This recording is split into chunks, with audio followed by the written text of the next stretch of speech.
We'll start by logging into Issuetrak using the supplied username and password.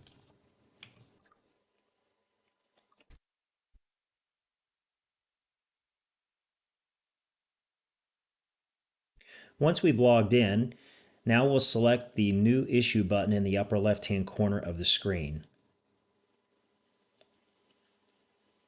Next, we'll select the appropriate issue template for our specific issue.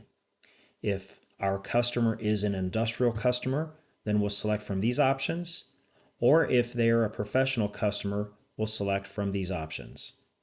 For this example, we'll select professional.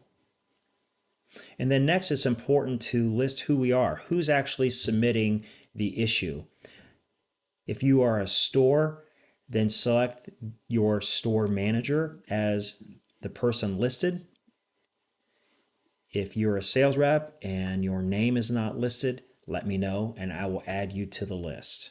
For this example, we'll select Mike Scott.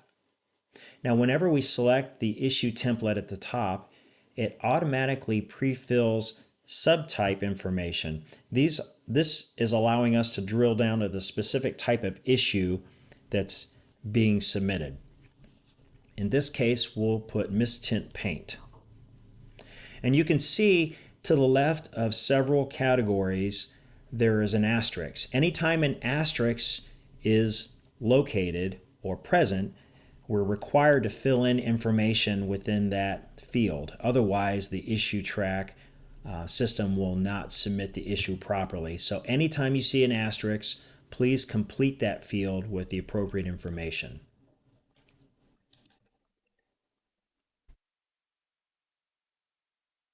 It's also helpful to put in as much information as you can. Even though there may not be an asterisk, if you know the information, fill it in so that the person that is handling the investigation of the issue has all the information they need in order to resolve the problem.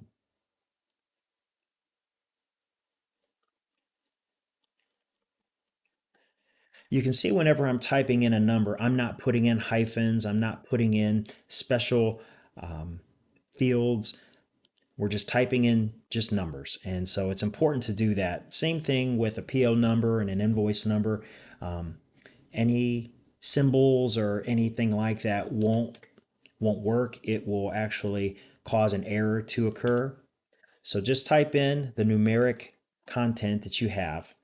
And again, filling in as much information as you can is important, especially for the investigators, so that they're able to resolve the problem efficiently.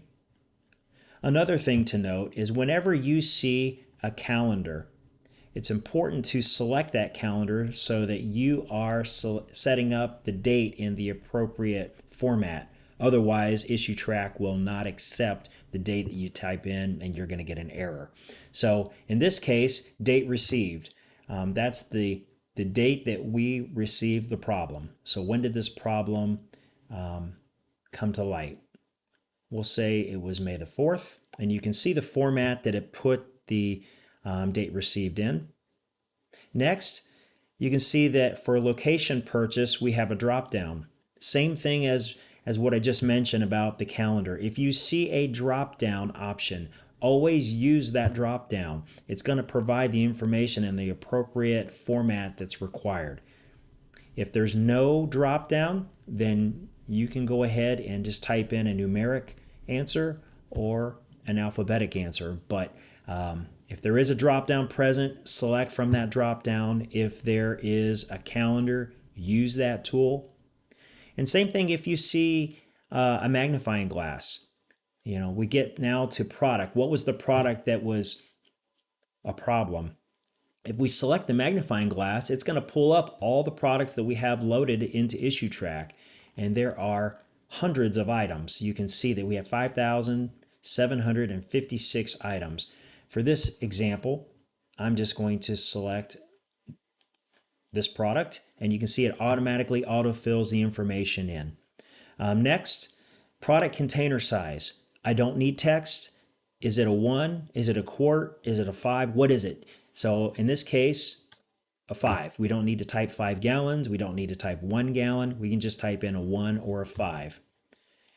You can see that it requires that we have a batch number. So we'll have to put something in that field in order for it to take. Now, when it talks about quantity, it's not talking about the total number of gallons. It's talking about the total number of containers in the size we selected that were a problem. In this case, we'll use 2 because there were 10 gallons that were impacted by this particular issue. Date purchased and shipped. So we said up at the top that the issue was received on May the 4th. However, the product occurred on, in this example, April the 6th. So this was the date that the product was actually purchased and shipped to the customer. So the difference in dates is super important there. Next, was the product returned or not? We'll say no. And are they filing a claim? Is this a labor claim, product claim? What are they doing? In this case, yes. If there is a labor claim, then you can go ahead and type in the amount. And again, you may not be the sales rep. You may be the person putting the issue in. So we need to know who is the sales rep for this account.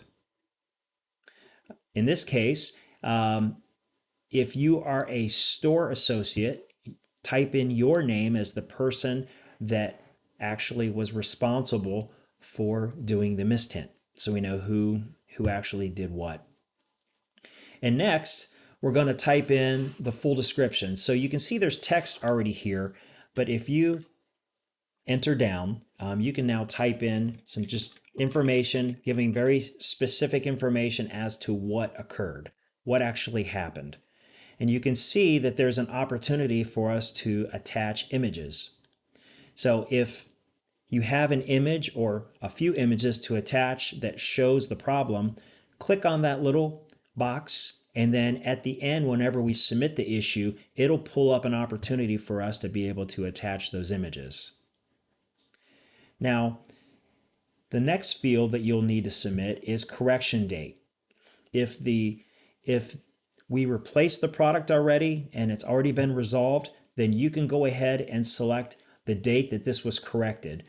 We'll say that this particular issue was corrected on May the 5th. Was replacement product delivered or shipped? Yes. And what was the cost? We don't want to know the retail. What was the actual product cost?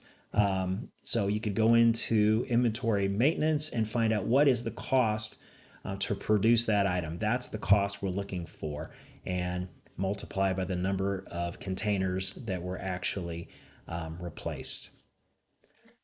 We'll just type in a number. And that's really all you need to do. The rest of it is for the investigator to complete.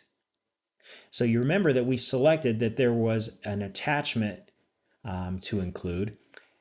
So when we submit the issue, it's going to pull up a box for us to do that. And you can see where it has add attachments. And so in this case, we're just going to attach an image and find out where you have saved that. If it's on your desktop, then just select, a file or a picture.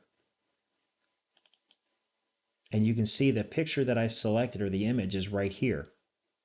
And then at that point, all you're going to do is save.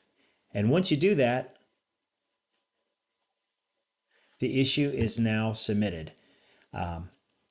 So if you have any questions, please feel free to call me, Ken Wise. My extension is 102, and I will be more than happy to walk you through the appropriate way to submit an issue.